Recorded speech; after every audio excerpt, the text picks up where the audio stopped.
يحزنك مولك قاعد في الدار تقدر تخلص فكاتيرك ومشترياتك وتعدل جميع تحويلاتك المالية من خلال تطبيق بنكيلي.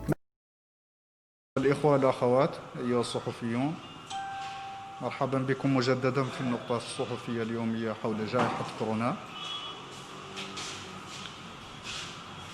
ونختار سابق نبدأ أعرب عن تشكراتي لزميلي مدير المعلومات الاستراتيجية والرقابة الوبائية على حسن تقديم هذه النقطة الصحفية وأدائها وتطوير محتواها مدة أيام غيابي. وهذا الغياب كيف تعرفوا كان بإطار قرار قبل معالي وزير الصحة بإجراء زيارات داخل البلد للوقوف على الوضعية الوبائية في الولايات، وأيضا لتقييم مدى جاهزية هذه الولايات المرحلة القادمة، يعني مرحلة ما يسمى بالتعايش مع الفيروس.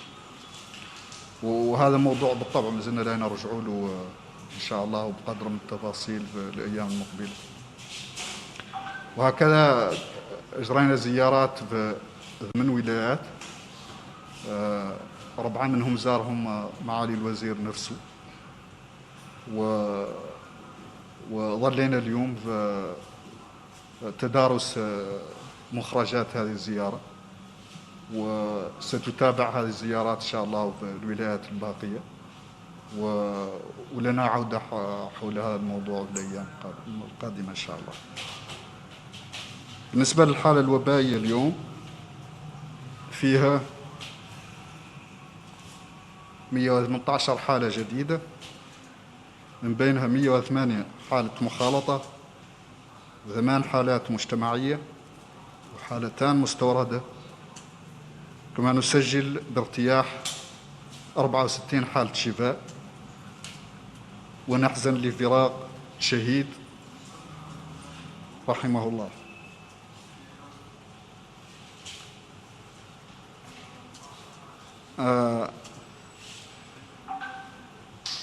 بالنسبة لعدد الحالات النشطة اليوم بلغ عددها 4025، من بينها بالنسبة لمجموع الحالات من بداية الوباء إلى اليوم بلغ عدد مجموع الحالات 4025 حالة، من بينها 3800 حالة مخالطة، 130 حالة مجتمعية، و95 حالة وافدة.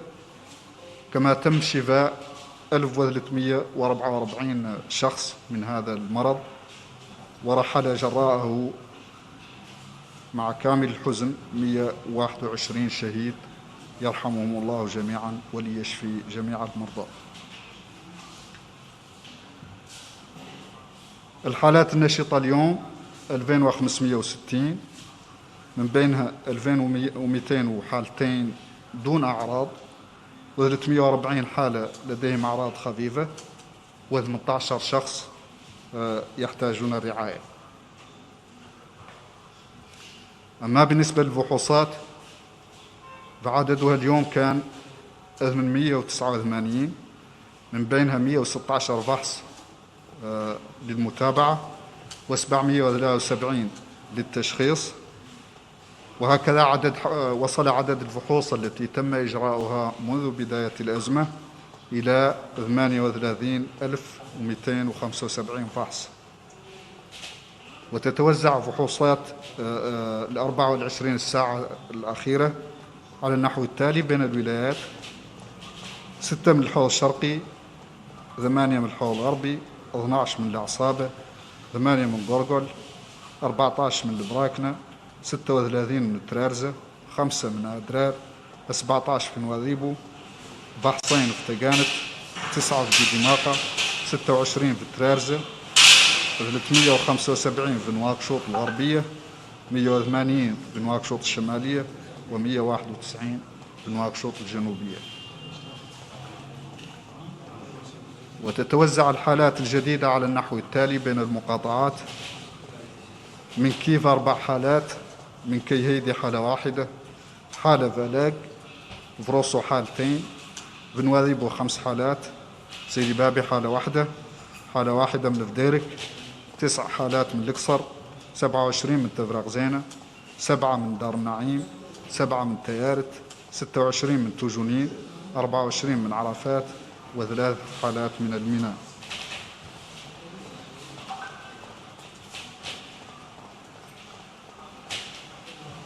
Chers citoyens, chers journalistes, bienvenue au point de presse quotidien sur la situation du Covid dans notre pays. Je voudrais tout d'abord remercier mon collègue, le directeur de l'information stratégique et de la surveillance épidémiologique, pour la qualité de la présentation de cette situation quotidienne et pour l'enrichissement de son contenu pendant les jours de mon absence. Cette absence qui était dans le cadre de la décision de son Excellence, Monsieur le Ministre, de conduire des missions à l'intérieur du pays pour s'enquérir de la situation épidémiologique dans les différentes régions et pour apprécier le niveau de préparation des régions à l'étape suivante de l'épidémie qui consiste en la cohabitation avec le virus. Nous reviendrons sur ce sujet certainement pendant les jours à venir. Nous avons jusqu'ici visité 8 régions, dont 4 étaient visitées par son Excellence, Monsieur le Ministre, en personne.